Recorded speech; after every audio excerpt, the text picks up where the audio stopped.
So you guys know exactly what we are going to be discussing today. I know that with me talking about the U.S. men's national team, I know that I'm supposed to be talking about this in the American Dynasty YouTube channel, but I do want to talk about it here because it does sit in a very special place in my heart to see USA win against Iran like this 1-0, right? A very unexpected scoreline from USA for us to go even to the round of 16, which was very unexpected before we even entered this World Cup. I have to talk about it here in this channel with all of you guys. I'm probably also going to be posting it on the American Dynasty YouTube channel, so we'll see what does happen. Again, like my head is everywhere. I'm thinking about so many things. I'm thinking about how USA is going to be approaching against the Netherlands, by the way. The Netherlands, where we are going to be seeing Frankie de Jong and Memphis Depay and alongside Virgil van Dijk and some other players, right? So it's crazy to me to see that USA have finally made it, to see that USA are in the round of 16. Again, like I've said before, the whole narrative and the whole story was that USA was not going to make it out of the group stages, mainly because we did not look ready. We looked inexperienced. Greg Berhalter did not look like what he was doing, according to many of these fans. And so like these were valid points because we have seen multiple situations where USA have underdelivered in the past 1 year. So as we went into this World Cup, we're like, okay, so what's going to happen? Like, could we actually win against Wales? Are we going to tie against Wales or maybe lose against Wales? Are we going to be able to beat England? Can we stop England from scoring against us? Like, there were so many questions. But the final result was this. USA have tied against Wales 1-1. They have tied against England 0-0, and they have beaten Iran as they were supposed to 1-0 because we do have the better players compared to Iran. We were supposed to win in this game. Now, I'm going to be talking about what did happen in the second half later down this video because I do have a few things to say. So in total, throughout these past 3 matches, we have scored a total of 2 goals and only conceded 1 goal. We have gotten through the group stages by only scoring 2 goals, which is crazy, but that is because we have to look at the other side of things, right? The grass is always greener on the other side. We have only allowed 1 goal in the past three games. We have only allowed 1 goal in the past 3 games against when we faced Wales, England, and Iran. Could we give a round of applause to the defense of USA for what they have done, for being so disciplined, for being so intense, for not allowing especially England to score goals against us, because we saw England very dangerous. They were coming off of a win where they won 6-2. The England were supposed to score against USA, but they did not let that happen. USA were disciplined. They wore that shirt, right? That blue shirt, the white shirt, and they wore it with pride. And now it has paid freaking off. USA is in the round of 16, and I do have some sort of optimism right now within my body, right? I honestly think that USA can beat the Netherlands. I really think that they can. They just have to play the perfect game. Now, you guys know me. You guys know that I always talk about Barcelona, and we always talk about how we want Barcelona to always attack. We want to see Barcelona always having the ball. We want to see Barcelona playing in a very attractive way. That is our religion when it comes to FC Barcelona. You and me know this. But when it comes to USA, right, I don't really care how USA do approach the other teams, as long as we play in a very, I would say, in a very attacking way, right? But if we have to defend and play in a low block sometimes against certain teams, that is okay with me. I don't really care, as long as USA comes out with the result. And today we have gotten the result, because this is where I am going to get into the second half, right? I want to say one thing. I was really bothered by the last 45 minutes. Again, I am okay with seeing USA do certain things that do not really correlate to what we always talk about when it comes to attacking football, pressing with a high line and all of those things, right? Having 80% of the possession. But what really did annoy me about the last 45 minutes is that USA full time, 99% of the time, in those last 45 minutes, they sat down and absorbed all of the pressure coming from Iran, right? I did say that I was okay with USA changing their style in certain games. I don't really care, right? This is USA, it's not FC Barcelona. But when it came to this and looking at the situation, when you knew that USA had to score another goal just to feel safe, USA did not really do that. And if anything, they welcomed Iran in their own half, and that bothered so many people, and especially for the US men's national team fans. All of us were like, what the heck is going on? Why are we allowing Iran to attack us? Why are we just going to sit back and defend for the full 45 minutes of the second half? Why? right? Because I was sweating, right? I blame Greg Berhalter for giving me more white hairs on my chest, not on my head, but on my chest, for making me sweat, for coming out like if I just played from this game also, like I just got subbed out. Like literally, if you saw me after this game was over, I was sweating. Like I was sweating so much. I'm like, what's going on? And that's because USA were playing the dangerous game, and it was pathetic in some way. And I hope that USA do not do this against the Netherlands.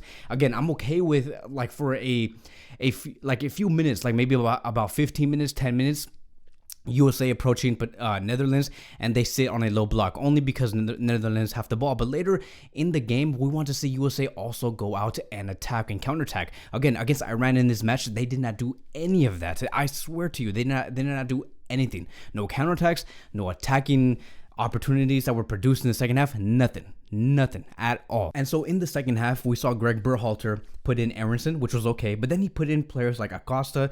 I was really getting a little worried right there, because once we saw Acosta go into the field, we're like, okay, so what's going on here? We're going to be taking a more defensive approach. And then later in the game, in the second half, he continued to put in players like Haji Wright. We saw Zimmerman also come in, and then we saw Shaq Moore, and I'm like, no way. I know exactly what Greg is thinking. We know exactly what he wants to do with this U.S.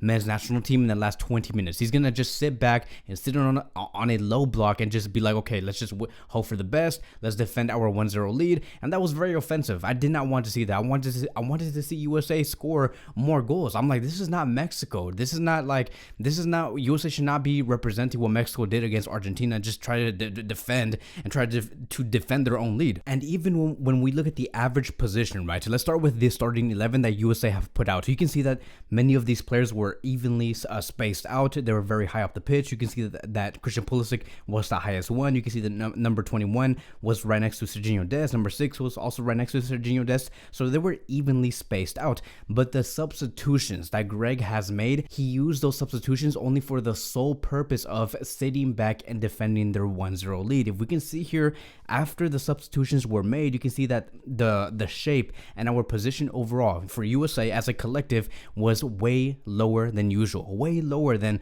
what they should have been doing in the second half, compared to, if you compare like this starting 11, I mean, with the substitutions, and you compare that to the starting 11 that we started out with, you can just see that they were sitting much deeper compared to the first 11 that we did see. And I pray, guys, that USA do not do this against Netherlands. I understand that Netherlands are going to be a completely different monster, but let me tell you guys another thing. If USA can handle England like they did on that other day, then they can definitely handle Netherlands.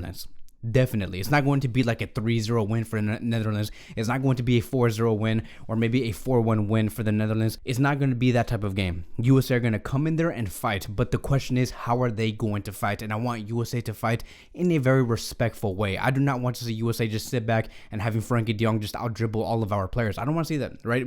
Like, again, this is a Barcelona channel. We talk about Frankie de Jong all the time. You and me know how dangerous Frankie de Jong could actually get when he does gain that rhythm, when he takes down about 2 or 3 players. The Netherlands are going to be seeing so much numerical advantages in that final third, and that's something that USA cannot allow that on the pitch, because we will get so run through is not even going to be funny. So those were the few negatives, and I want to talk about certain things that I did like, because I don't know why I headed towards the negatives first, but I had to get that out of my chest because we have to continue to improve. I'm very happy and proud of USA, but we have to continue to improve and get better. If we want to get past the round of 16, we must have a different approach, and I think that USA could do it. USA, they have the pride. You can just see it in the players. They're hungry. They want to represent this country at the world stage against the biggest national teams in the freaking world. So we're leaving the group stages with a total of 5 points, right? It's a miracle, right? We're leaving the group stages with a total of 5 points. We have put out the youngest starting 11 in this tournament so far, which is crazy. And we don't have the best coach in the world. I don't want to put like some shame on our coach, but we don't have the best coach in the world, and the fact that we're still in the round of 16, this team is elite. This team can go so far in about 3 or 4 years. When this World Cup is here in the US in 2026, I think that this team can really do it.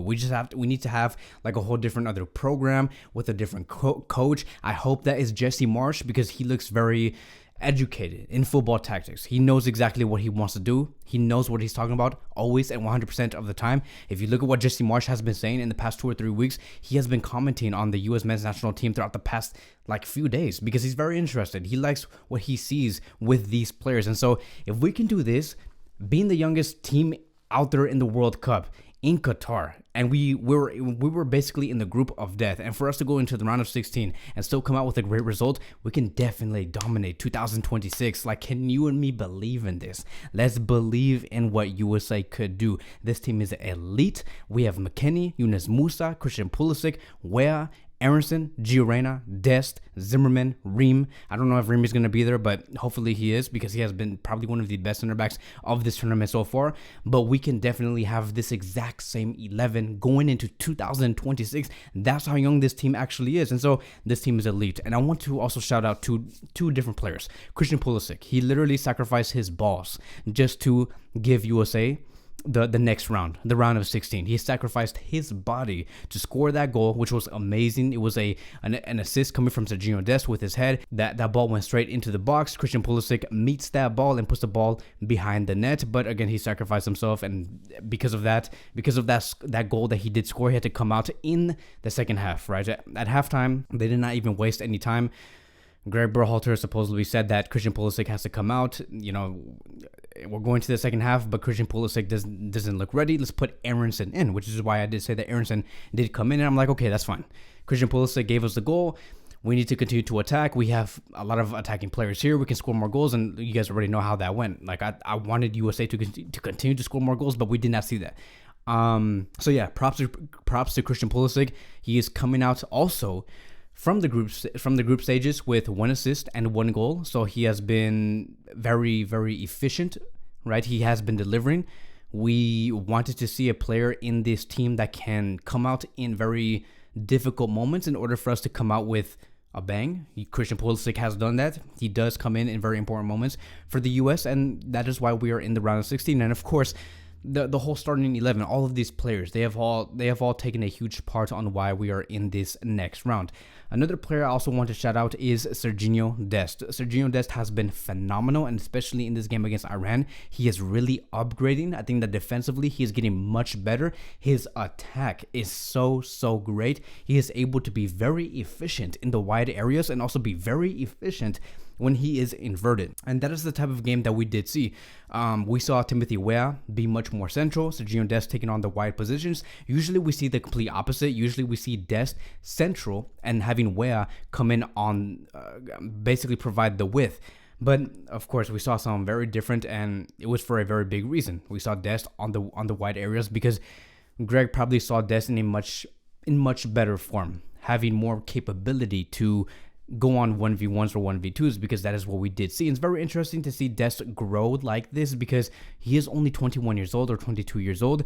And I think that if Dest continues to do what he does, and he has a great game against the Netherlands, which is going to be his other home, because remember, a few years ago, he had to basically decide, does he want to represent the Netherlands or the U.S. men's national team? And he chose USA. But if he has a good game, my friends, let's pay close attention here. If Dest has a good game, whether he provides an assist or if he scores a goal or he has a great defensive performance where he takes down Memphis Depay or whoever's going to be in the starting 11, right? Because we know that the Netherlands have great players. They have other players like Gakpo. Gakpo is one of the star performers for this World Cup so far.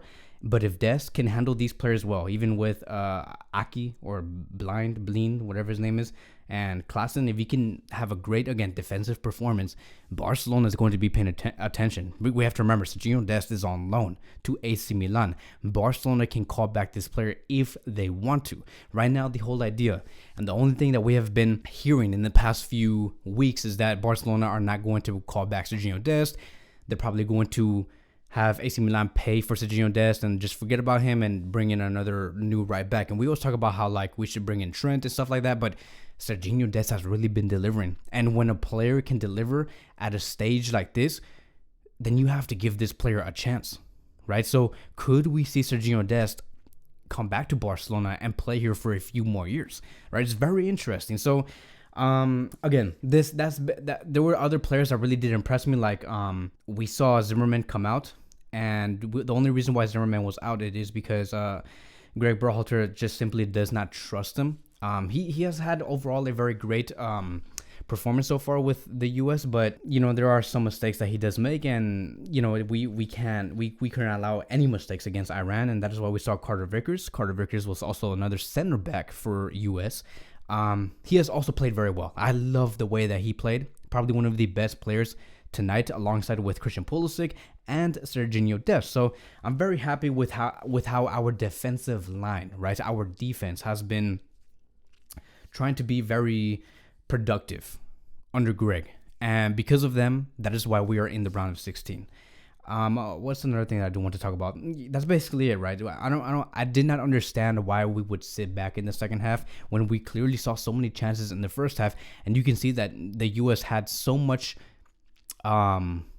of a high ceiling and so much of an opportunity to make this a 4-0 game or maybe even a 5-0 game, but for some reason Greg Berhalter wanted to reduce that and say, nah, let's forget about that. We don't need another goal. We have a 1-0 win. Let's just defend our lead in the second half and not even try to attack. Let's just defend, right? So it just didn't make any sense. You look at the final stats of US versus Iran. We had a total of 12 total shots, 2 big chances. We look at the amount of shots off target for the US, it was a total of 12, and shots on target was a total of 5 shots on target. And I think that most of these came in the first 45 minutes, so I had no idea why they wanted to reduce that going into the second half. If anything, you should have extended that and added more emphasis on something like this. So congratulations to USA. This is what I'm talking about. I'm loving the way that USA has been overall performing out of these past 3 matches.